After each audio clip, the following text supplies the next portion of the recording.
Morning అండి. చాలా మంది సెకండ్ సిజేరియన్ లో ట్యూబెక్టమీ చేయించుకోవాలా లేదా అనే కన్ఫ్యూజన్ లో ఉంటారు.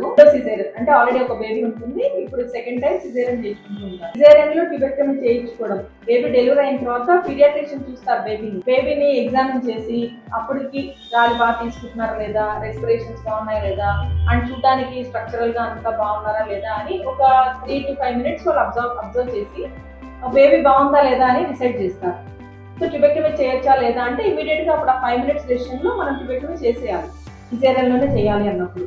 బట్ మేమేం సజెస్ట్ చేస్తామంటే ఆ 5 minutes లో మనం చేసిన తర్వాత సిజేరియన్ అయిపోయిన తర్వాత మదర్ బేబీ షిఫ్ట్ అయిన తర్వాత సెకండ్ డే ఒక్కొక్కసారి గాలి తీసుకోవట్లేదని టెన్షన్ పడుతుంటారు. Third day 4th day jaundice develop అవుతుంది.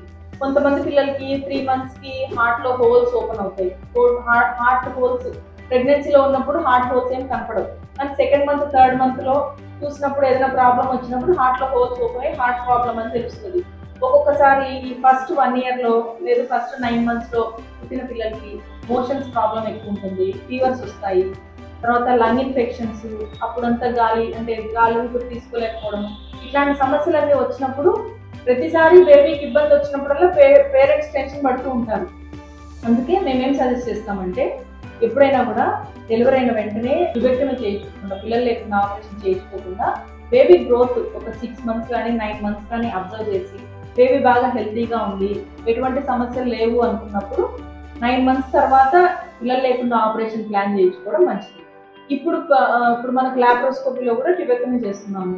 సో కోత కూడా లేకుండా ఓన్లీ 1-2 holes లోనే ట్యూబెక్టమీ ఆపరేషన్, మినిమం రెస్ట్ అంటే 1-2 days రెస్ట్ లోనే క్లియర్ అయిపోతుంది. సో అదే మత్తులో అయిపోతుంది, అదే పథ్యంలో అయిపోతుంది, ఇట్లాంటి మూఢనమ్మకాలు పెట్టుకోకుండా నిదానంగా బేబీ గ్రోత్ ను అబ్జర్వ్ చేసిన తర్వాతనే ట్యూబెక్టమీ చేయించుకోండి. లాప్రోస్కోపీలో చేయించుకుంటే ఇంకా కంఫర్ట్ ఉంటుంది. Thank you.